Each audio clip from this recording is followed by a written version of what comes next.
What's up everyone, Mike here from The Art of Guitar. Today I wanted to do a quick reaction commentary video on my old teenage metal band playing First Avenue. Way back in the day, I think we were about 16 or 17 years old. And so this is the second time we played First Ave, and we were just as excited because we were looking around going, I can't believe we're playing this place. Bands like Metallica and Prince would play here. So yeah, we were pretty starstruck, but we had a lot of people turn out for this. Was called Metal Massacre. It was where a whole bunch of metal bands got together and played the main stage. And I might be hitting pause a lot and talking, but at the end of this video, I'll just put the entire video in its entirety so you don't have to hear me yapping through the whole thing. All right, here we go. This is the Swords of Sadness!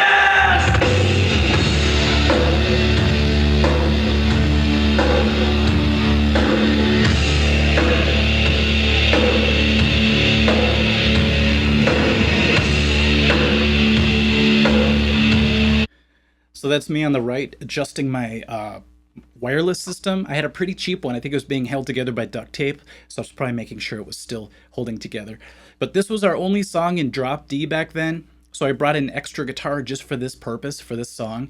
And it was actually an SG. It wasn't this one, but it was one that my drummer's dad let me borrow for these shows. So I'm totally grateful for Jim for letting me use his expensive SG, and it sounded great. Drop D, it sounded super heavy. So, all right, let's keep going.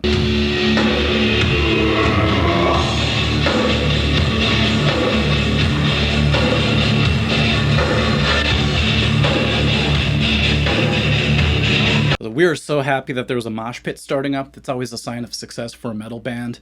You're just like, oh, good, people are getting into our music. Anyways, it's funny because this riff is actually probably our most simple riff to play, but it was our most popular riff, I believe. It just went,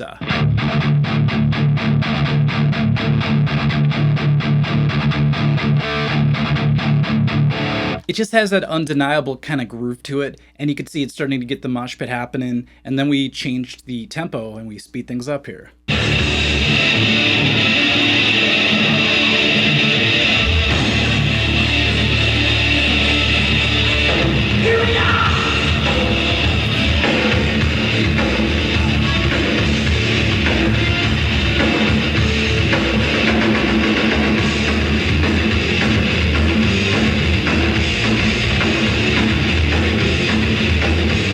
So we went from one of our easiest riffs to one that's a little harder to do, but when your adrenaline's flowing, when you're playing a big show like this, you don't feel it, so we're playing a little bit fast and tight in a good way, I think.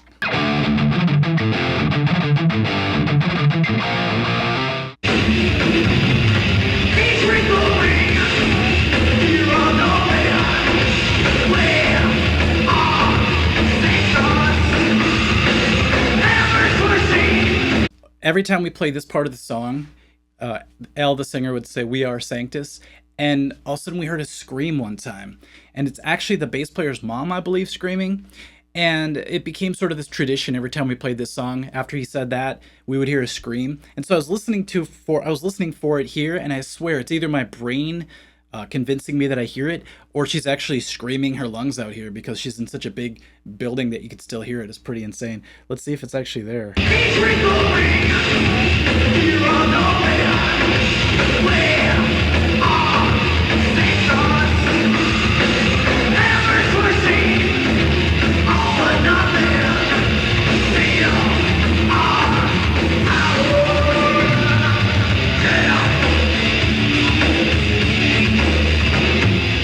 Props to Al, the singer, rhythm guitar player. He's playing that really tough riff and singing at the same time, so that's not easy.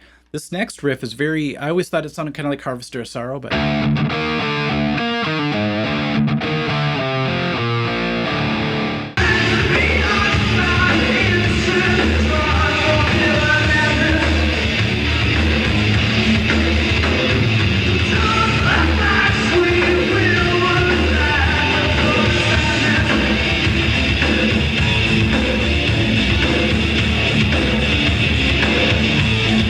So you might notice the drummer's drum kit. It's actually another band's toms and rack and cymbals and everything, but he got to use his kick drums, I believe. And on the front of them is our logos, and we made them in fluorescent green because we loved the band Overkill. and we saw the Horoscope tour, and we thought that whole neon green with black lights looked really cool, so we just made our logo out of that color as well, just copied them.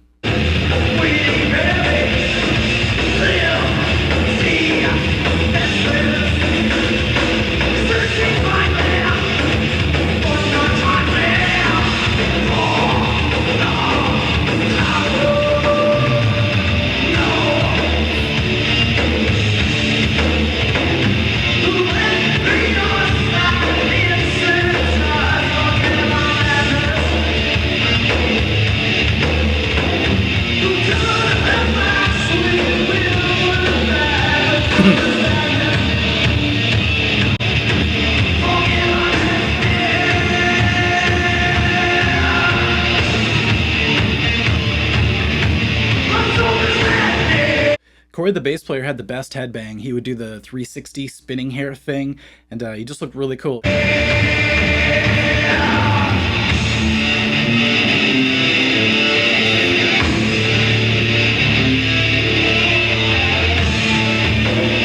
this is the guitar solo. I had a dream, it was actually a nightmare, that we were playing this recently, and I had to play the solo and I couldn't remember any of it, and I was just flop sweating and none of the notes were coming out. And still, if you put a gun to my head right now, there's no way I could play the solo right now. I'd need at least a few days to get back to speed.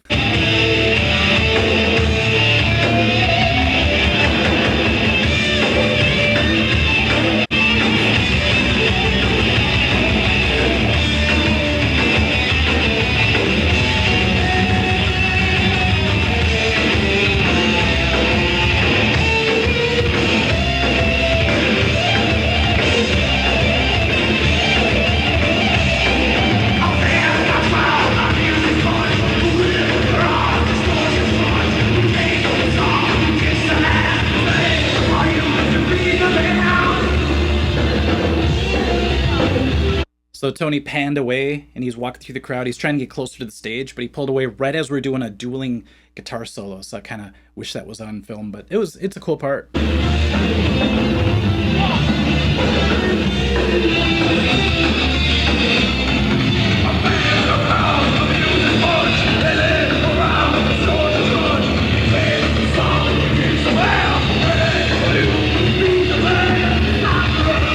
So that was our bass player singing that part. Once in a while live, he would be able to sing little parts of the songs, and I swear he sounded like Rob Zombie there.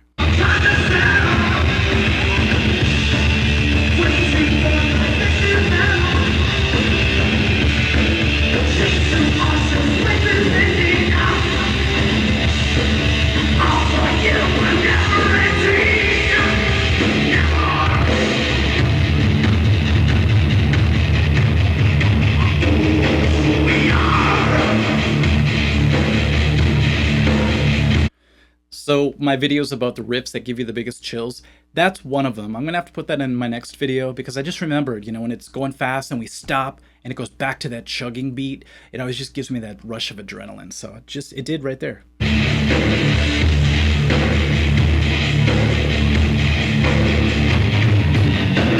Thank you. Okay, thanks a lot for watching, you guys. It's kind of fun going back in the past a little bit, just to kind of show you guys where my origins are from and how I came to do what I do today in a roundabout way, I guess. So I guess we'll catch you at the next video. It'll probably be another riffs video because I'm working hard on volume 4. Pretty excited about this next one. It's pretty difficult, actually. I got a lot of practicing to do. So we'll catch you later. Okay, bye. This is the Swords of Sadness!